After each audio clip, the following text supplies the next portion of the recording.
Leia Healthcare. It's good to live. Proud sponsor of the Real Health podcast with Carl Henry.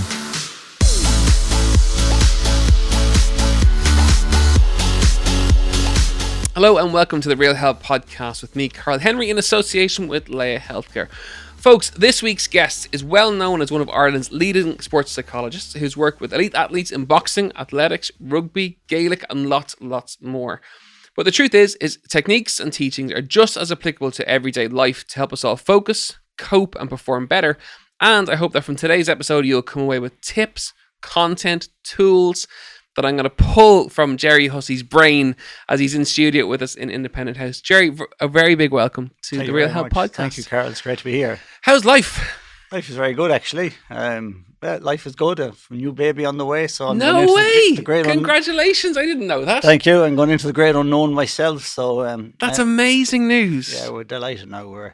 Oh my God! And can I ask how many months? Yeah, we're on week 25. So you're into the business end of it now. It's getting very real now, and we're starting to really realise that something special is about to happen, and we don't know what that is.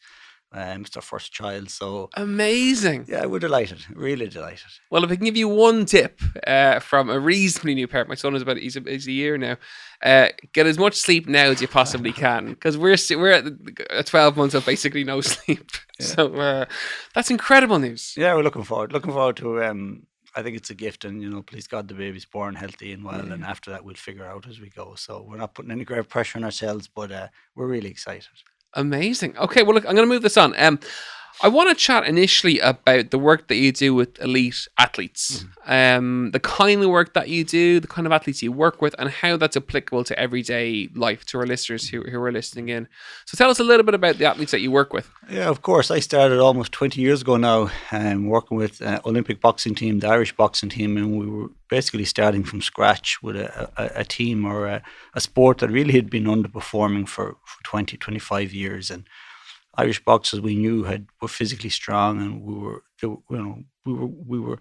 with loads of heart, but we never really seemed to perform in the big stage. So we had to kind of just go back to basics and ask what this was, So we started to look more closely at the mental side of stuff. And having boxed myself, I realized that, a lot of elite athletes have strength coaches, speed coaches, physiotherapists, everything's working on the physical. But as we know now, so much of your performance day to day is actually in the state of mind. It's being present, being in that moment, being able to make decisions under pressure, not allowing emotion to get the better of you. And yet, when I looked at the boxing system, there was nothing there. There was no program to train the brain or the mind. And the brain and mind are very different. But so I was lucky enough that they give me the opportunity to develop a mental training program, helping boxers to mentally and emotionally perform better, day in, day out, become more resilient, develop self-confidence, and make better decisions under pressure.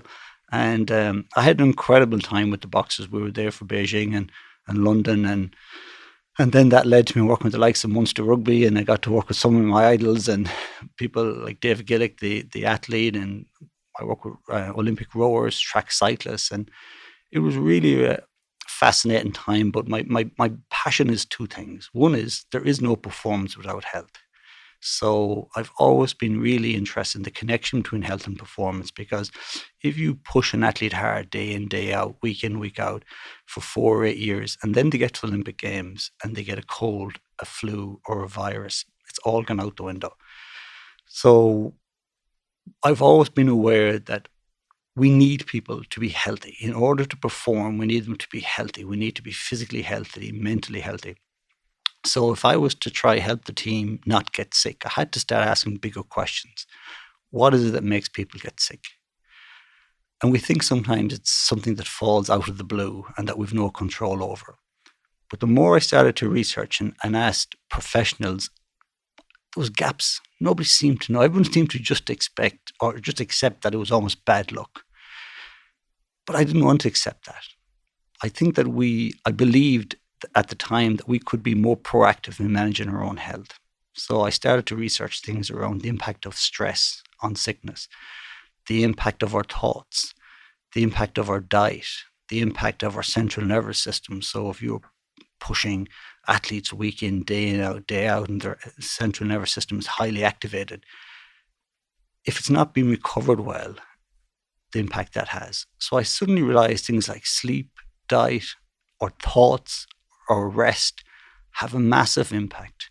And the more I got really interested in the link between health and performance, was the most amazing thing. I realized that the word dis-ease is actually lack of ease. Lack of ease in the mind or lack of ease in the body leads to a physical disease. And when I really brought that in, so we had to create an environment in which we managed performance, but we also managed health. And through meditation, through visualization, we changed mindsets. And I'm delighted to say that in all the different athletes I brought to different Olympic Games, none of them ever got a cold or a virus or a flu. And I became really passionate about people's health, because everybody says, my health is the most important thing to me. But then when I ask them, what do you do on a daily basis to proactively manage it? We eat the wrong foods. We don't sleep enough. And the link that between the physical body and our emotions and our thoughts is so amazing. And now we're seeing that so many of our diseases that we see in our modern world is actually lifestyle based. We're actually living, thinking ourselves into sickness. So that's my real passion with athletes. It wasn't just about winning medals.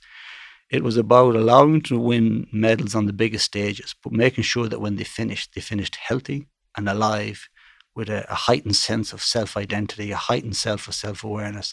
So they could look back and say, that was an incredible time, a time I really, really was at my very best. And a lot of what you talk about there is equally as relevant to the everyday person in terms of all those impacts, in terms of stress, sleep, fuel, in terms of food. It's incredibly relatable to an athlete as it is to a person. Yeah, absolutely. And for me, every athlete is a human being. And I've always said that, I'm more interested in human beings than I am medals or sport. So we always treated athletes as human beings. Because what is it that everybody wants? What is it that I want? Please God, I want to be the best dad that I can be.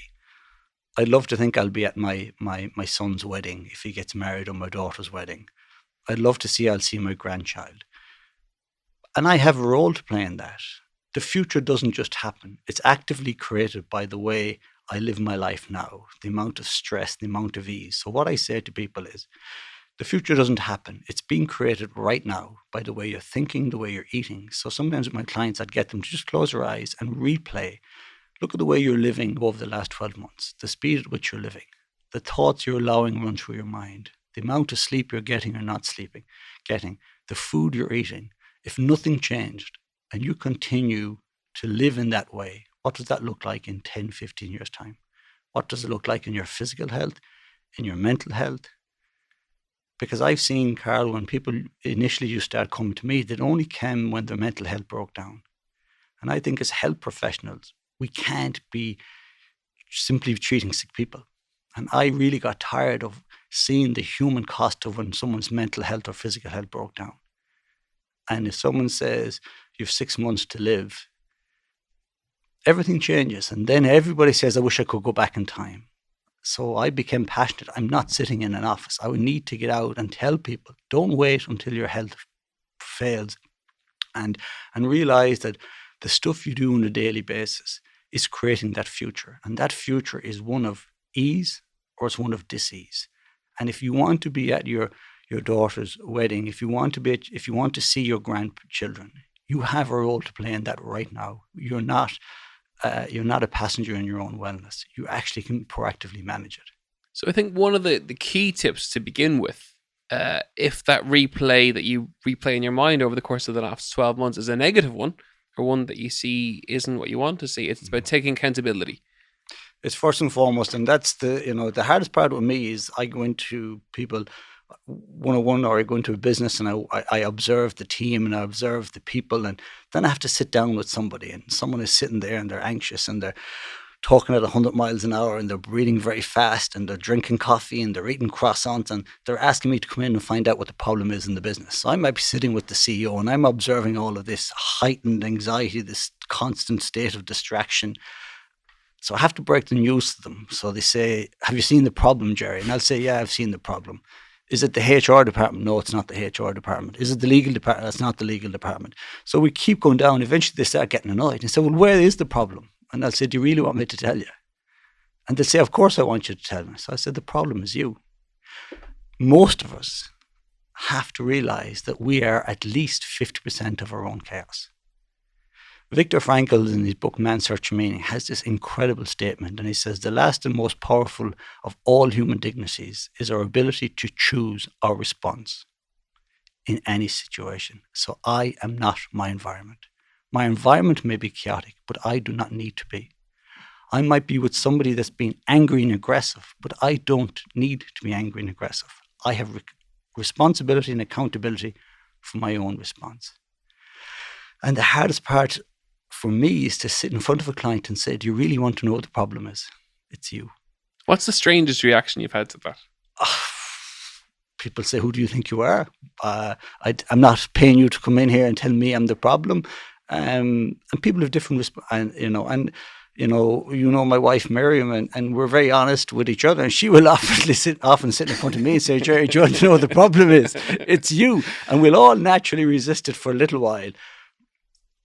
But the only thing I get to control in my life is who I am and how I'm showing up, how much ease I'm taking into my life. And the greatest lie people will tell themselves is there is no time.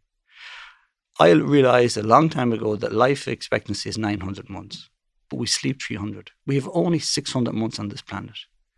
At my age, I'm lucky if I have 280 left. So I became very comfortable early in my life that there isn't time for everything. So time is precious. So I started to realize that instead of worrying about the amount of time I have on the planet, if I can't infinitely expand that, what I can expand is the time that I have.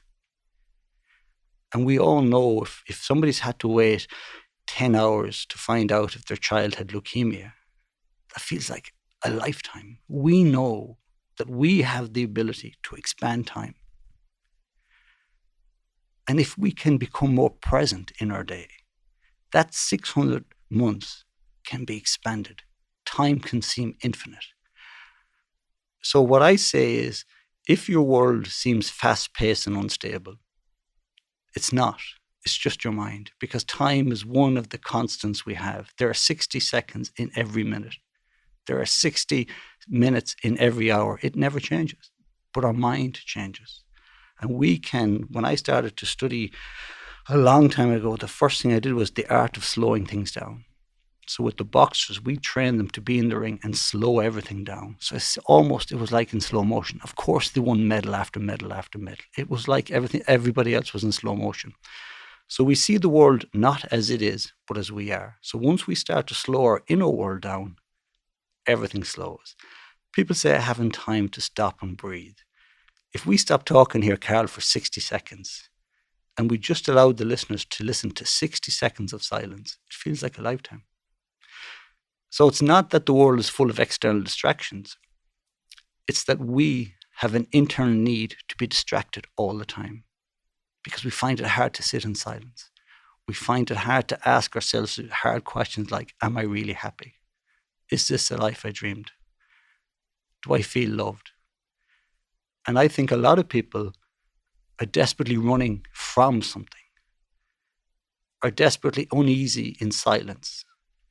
And they're trying to fill every second with something, some distraction. And then they're giving out the time is moving fast.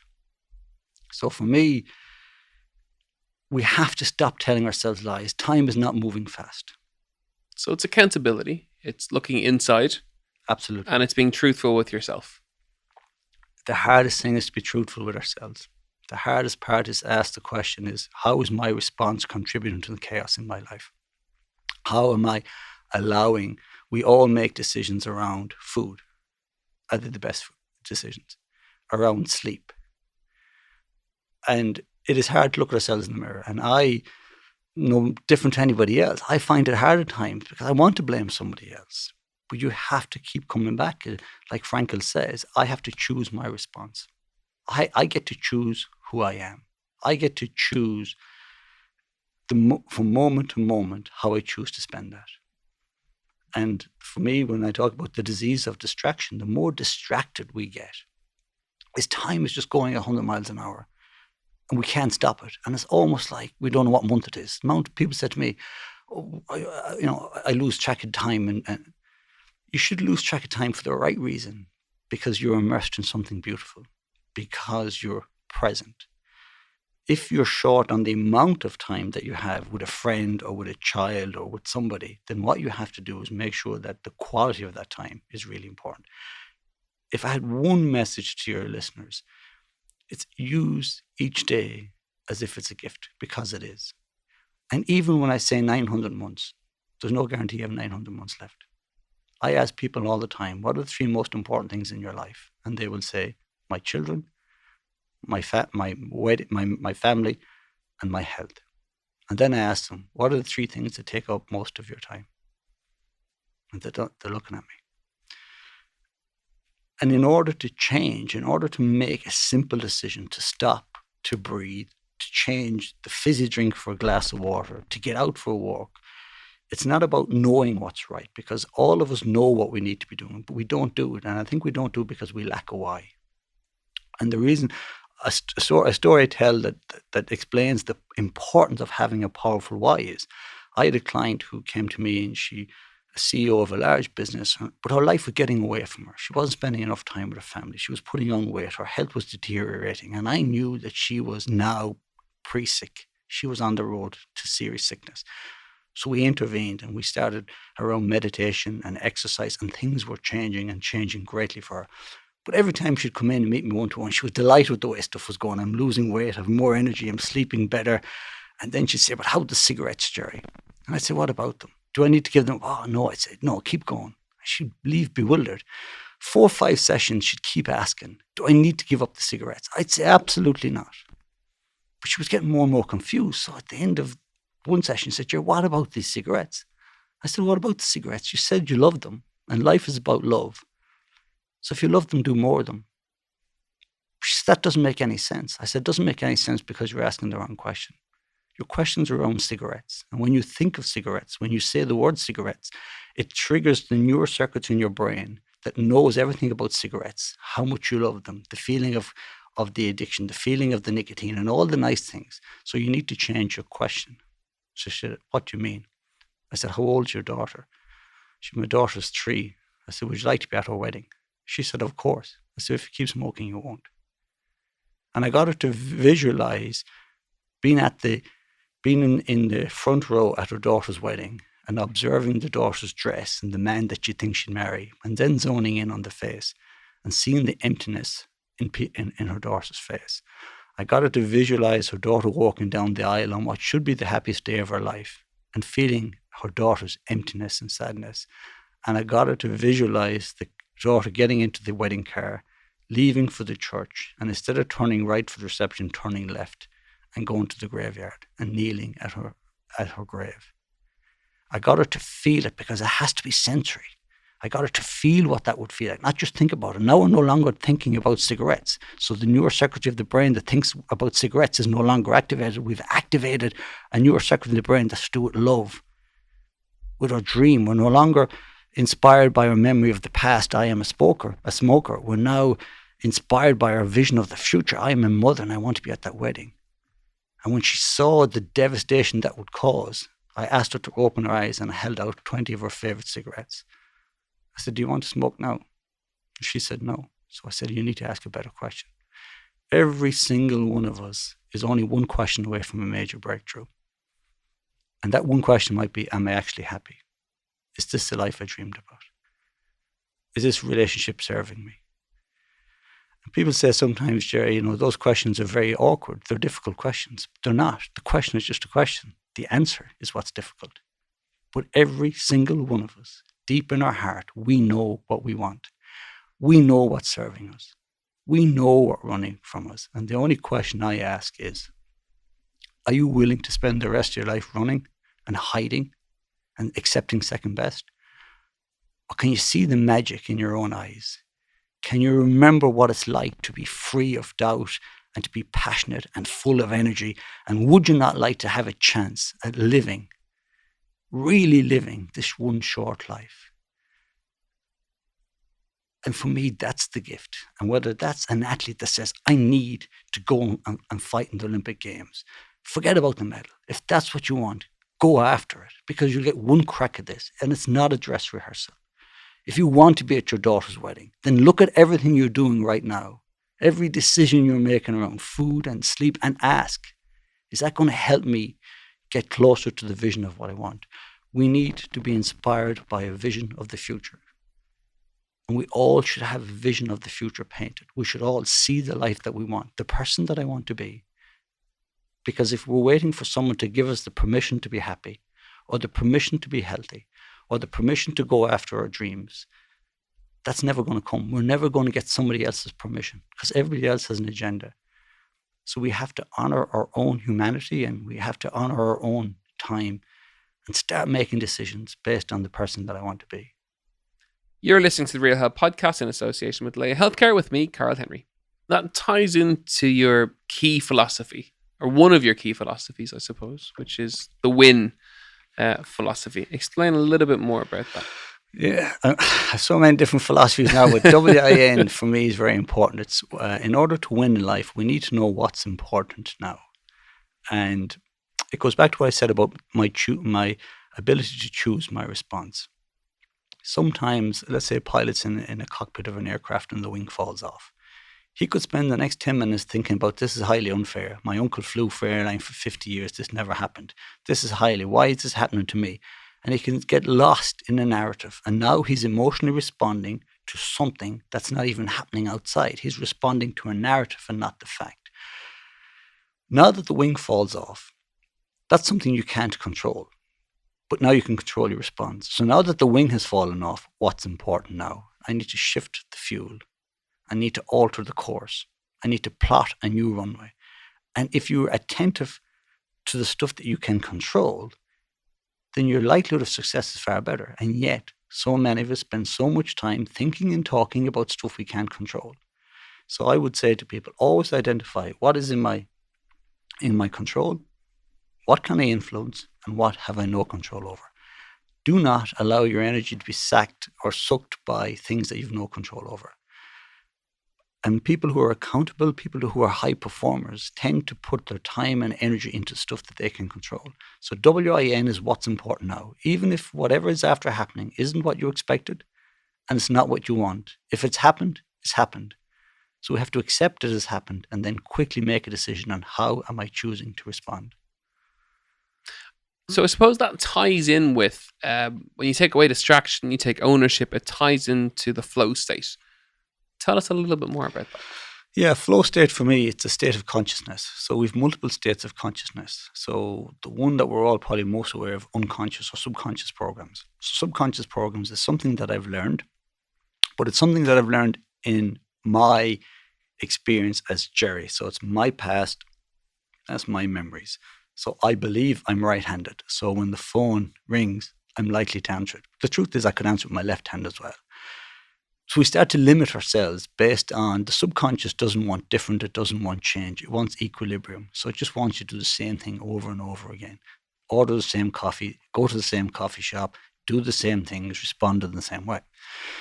So subconscious programs are helpful because they allow us to do things really, really fast. We don't need huge amounts of thoughts, but they're dangerous because without that level of thought, we just tend to respond all the time. Then we have conscious. So conscious is when I shift into the prefrontal cortex of the brain. I'm no longer in the limbic part of the brain. I'm no longer running on emotion of stress and anxiety. I'm actually present in the moment. I can see things happening as they are, and I can question my own decisions. Is this the best response? Is this the way I'm responding right now? Is it opening my mind or is it closing my mind? So consciousness is around getting out of the unconscious programs and what would better look like? What would a different response? And then the other one that most people don't talk about is pure consciousness. So pure consciousness is based on energy, and we are all energy. So pure consciousness is where flow state happens. It is where I get out of my own memory and my own lived experience. And I allow my body to do what it's naturally meant to do. So you imagine, Carl, you and I both were babies at some stage, and we both, you have a baby and I'm having one. But if you think of a baby in a womb, the mom and dad can do what they the best they can to help the baby develop. But the baby knows how to develop. There is something in the baby. There is some electrical charge that is allowing billions of brain neurons to make. It is allowing cells to become kidney cells, liver cells, lung cells. It is allowing hormones. There is a natural intelligence. So even when the mum is asleep, the baby is receiving a signal. It's downloading from a blueprint from somewhere, and it is becoming the best expression of itself. No doctor, no scientist at the moment can explain where consciousness comes from. That pure, untapped consciousness that has that incredible intelligence. It created your body. And we all have that. So through meditation, we can get out of the unconscious programs. We can become conscious. And then there is a third door in which we go into pure consciousness. And that is flow state.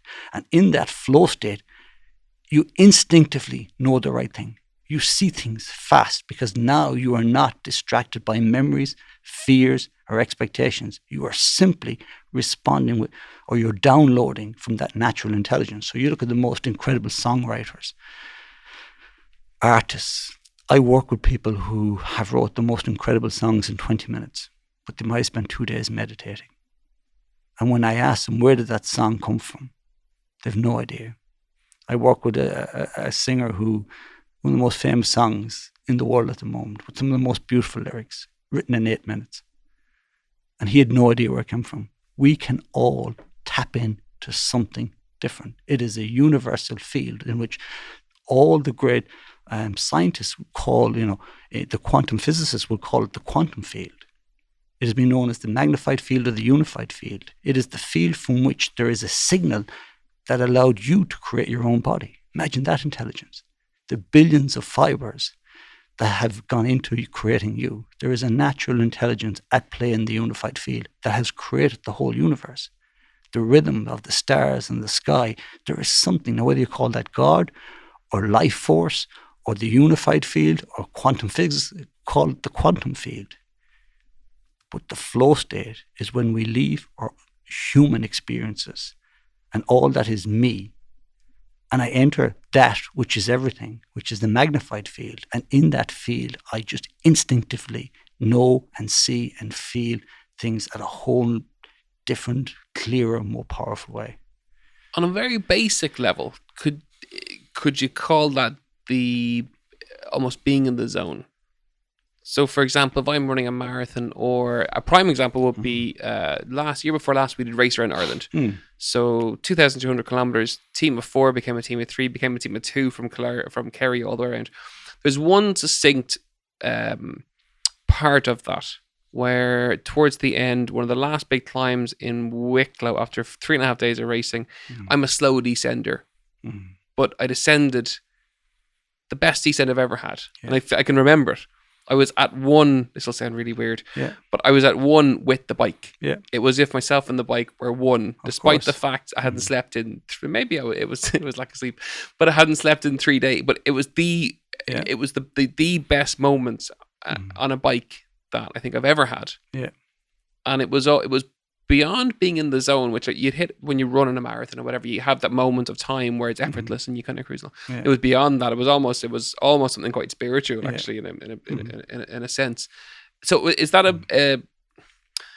I suppose a relatable version of flow state for people who, if they're going out for their run, their 5K, and one of those kilometers just breezes by. Yeah, you're not even thinking about it. You don't even think about it. And when I speak to most of the greatest athletes that I work with, and we look at a particular moment where something incredible happened, and I say, what were you thinking about? They say nothing.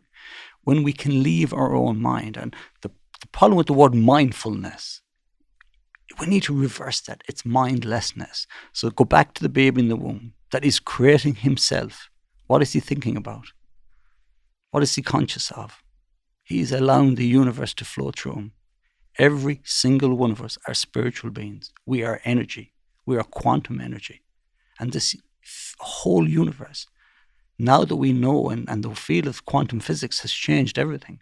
So we know that every single one of us is more energy than matter.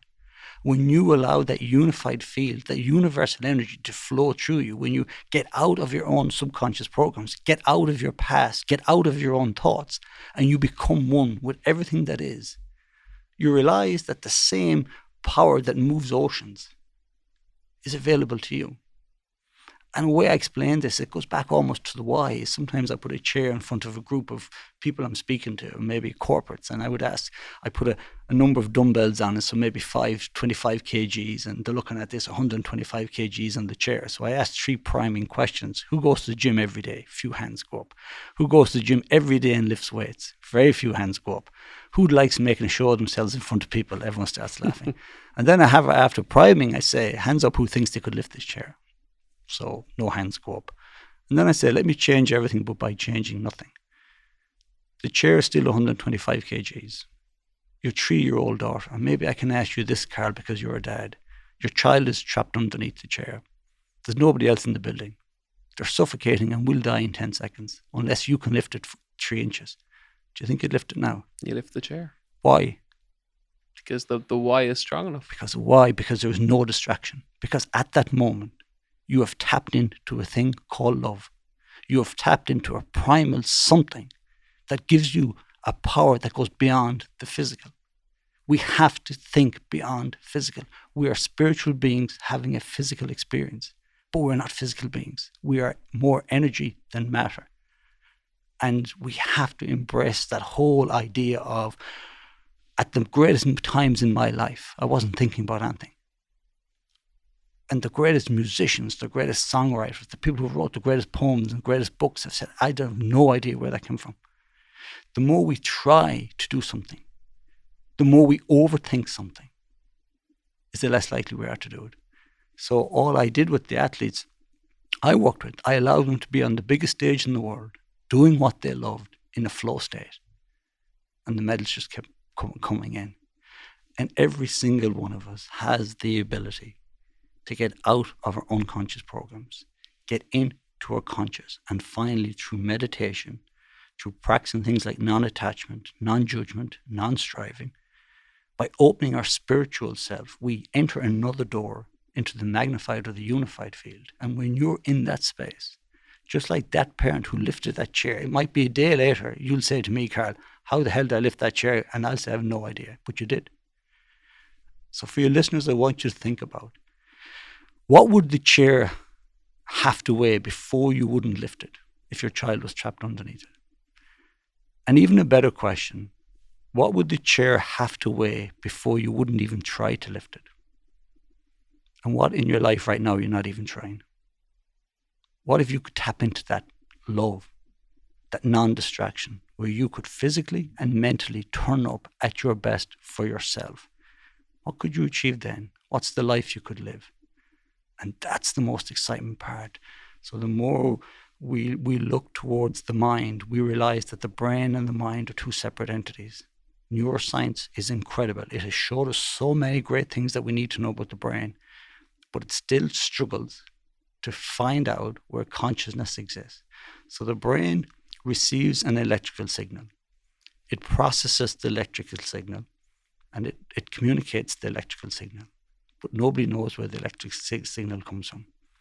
Consciousness does not lie in the brain.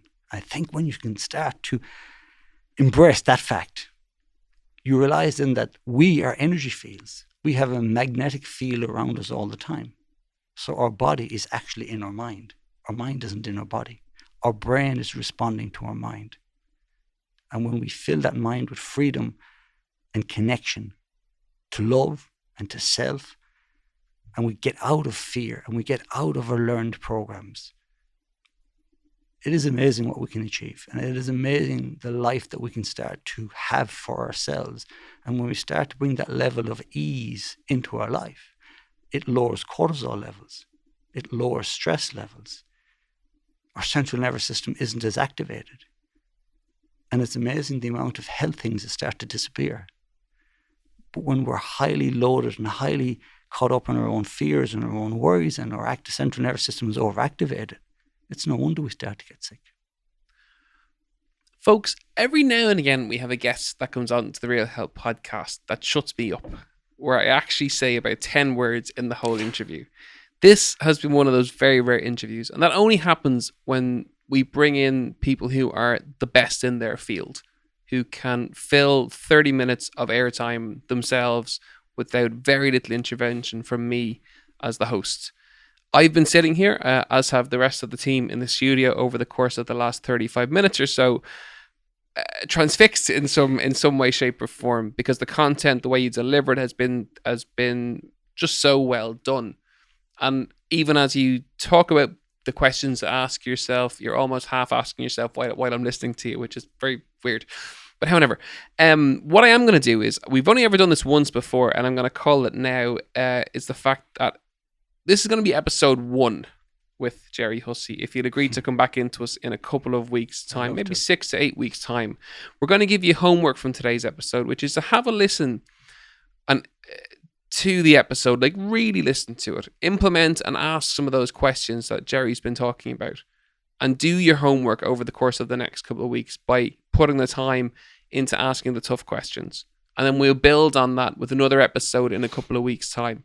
I think there's so much content here, and it's rare we say that as a show. You know, our shows are normally 30, 35 minutes, that there's easily another episode in this. And I think we'll step it in the fact that do the homework from today's show, and we'll come back with Gerry in a couple of weeks' time, and we'll build on this, and we'll take it even further. Gerry Hussey, if people want to find out more about you, where do they find you?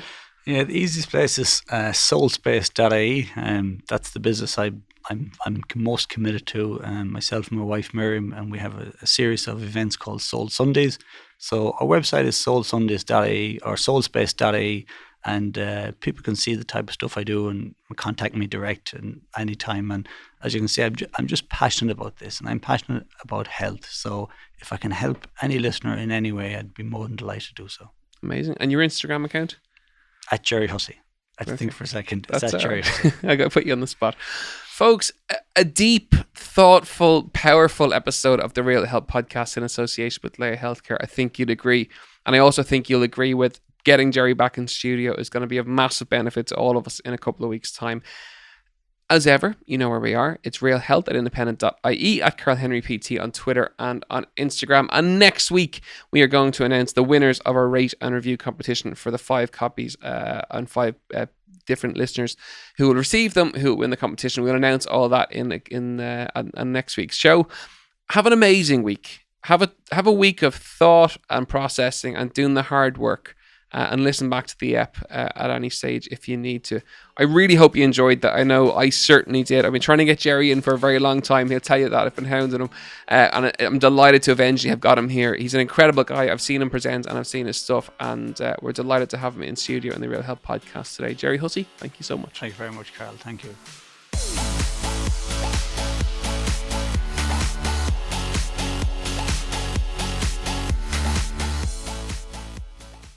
Leia Healthcare. It's good to live. Proud sponsor of the Real Health Podcast with Carl Henry.